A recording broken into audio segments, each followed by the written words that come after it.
السلام علیکم ورحمۃ اللہ۔ سوال آیا کہ جی کیا جادو کو جلایا جا سکتا ہے، اور کیا جو ہے وہ جادو کو جلا ہم سکتے ہیں کسی پڑھائی سے، کسی عمل سے؟ دیکھیں جی، ہمارا کام ہے عمل کرنا، ہمارا کام ہے پڑھائی کرنا۔ جلانا، ضائع کرنا، بے اثر کرنا کس طرح سے ہونا ہے وہ اللہ کا کام ہے۔ ہمارا کام جو ہے وہ جتنا ہمارے ذمہ ہم نے وہ کرنا ہے۔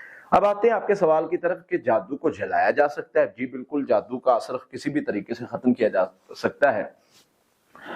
وہ مختلف طرح کے جادو ہیں اور ہر جادو پہ ڈیپینڈ کرتا ہے۔ بعض تعویذات کے ذریعے ہوتے ہیں اور دفن کیے ہوتے ہیں اور اس طرح کے معاملات، تو اس کو ہم اس طریقے سے جب ڈیل کرتے ہیں تو اس کا یعنی اثر جو ہے وہ ختم ہونا شروع ہو جاتا ہے۔ جیسے کہ میں آپ کو مثال دیتا ہوں کہ ابھی ایک علاج کر رہے تھے ہم، اور پڑھائی کی ہم نے، اور اسی نیت کے ساتھ کہ یا اللہ جہاں بھی جادو ہے وہ ضائع ہو جائے، بے اثر ہو جائے۔ اب اس کو جلانے کے لیے، ضائع کرنے کے لیے، بے اثر کرنے کے لیے پڑھائی ہم مریض پر کیے جا رہے ہیں، اس میں مختلف صورتیں پڑھ رہے ہیں۔ اس میں سورہ فاتحہ ہے، سورہ بقرہ کی آخری 2 آیات ہے، سورہ مومنون کی آخری 4 آیات ہیں۔ اسی طرح سے جو ہے وہ سورہ مومنون کی آیت نمبر 97 98 ہے۔ اسی طرح سورہ یونس کی جو ہے وہ آیت جو ہے وہ 77 سے لے کے 86 تک ہے۔ تو اس طرح مختلف آیات پڑھ رہے ہیں۔ آپ سورہ فلق ناس ہے، نیت یہی ہے۔ تو ہمیں جادو کی جگہ نظر آئی یا جادو کہیں سے ملا اور وہ چیزیں جلی ہوئی تھی۔ اب ہمیں اس چیز سے اندازہ ہوا کہ واقعتاً جو ہم نے نیت کر کے فوکس کر کے پڑھائی کی تھی، اللہ تعالیٰ نے اس کو بے اثر کر دیا، اور واقعتاً ایسا ہی معاملہ تھا۔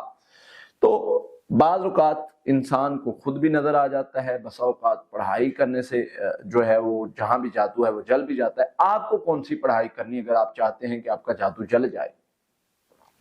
دیکھیں، ڈیپینڈ کرتا ہے۔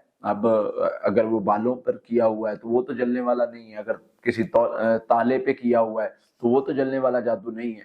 اگر آپ دیکھتے ہیں کہ کسی وہ سر پہ کیا ہوا ہے بکرے کے یا کسی جانور، وہ جلنے والا نہیں ہے، وہ اور طرح سے بے اثر ہونے والا ہے۔ بہرحال بجائے اس کے کہ ہم جلانے کی نیت سے کریں، ہم اس کو بے اثر کرنے کی نیت سے پڑھتے ہیں۔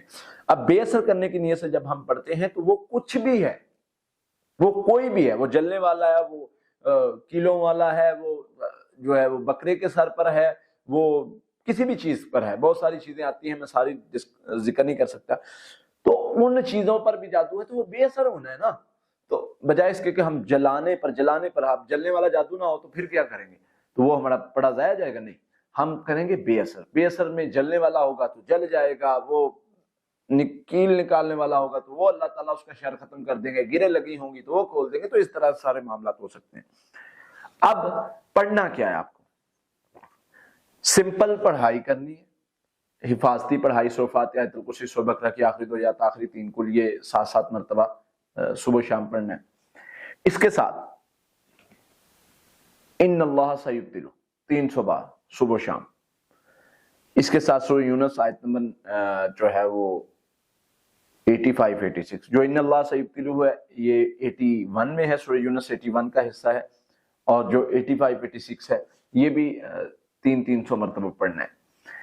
انشاءاللہ جہاں کہیں بھی اثر ہوگا جادو کا، میرا اللہ اس کو ضائع کر دے گا۔ سورہ فلق ناس کی تعداد مزید بڑھا لیں۔ اگر آپ کو لگتا ہے کہ ہمارا جادو نہیں ختم ہو رہا، آپ 21 بار کر لیں، باقی پڑھائی ایسے ہی پڑھیں، اور نیت یہی رکھے کہ جادو کا اثر ختم ہو جائے، جادو کا جو جہاں بھی ہے وہ ختم ہو جائے، جل جائے، ضائع ہو جائے۔ تو کہیں کا بھی جادو ہوگا انشاءاللہ اللہ تعالیٰ اس کو بے اثر کر دیں گے، اس کا شر ختم کر دیں گے اور خیر والے معاملات فرما دیں گے۔ اس لیے یہ پڑھائی سے آپ جادو کو بے اثر کر سکتے ہیں۔ توکل ہونا چاہیے، تقویٰ ہونا چاہیے، اللہ سے مدد مانگیں، انشاءاللہ اللہ خیر والے معاملات فرمائیں گے۔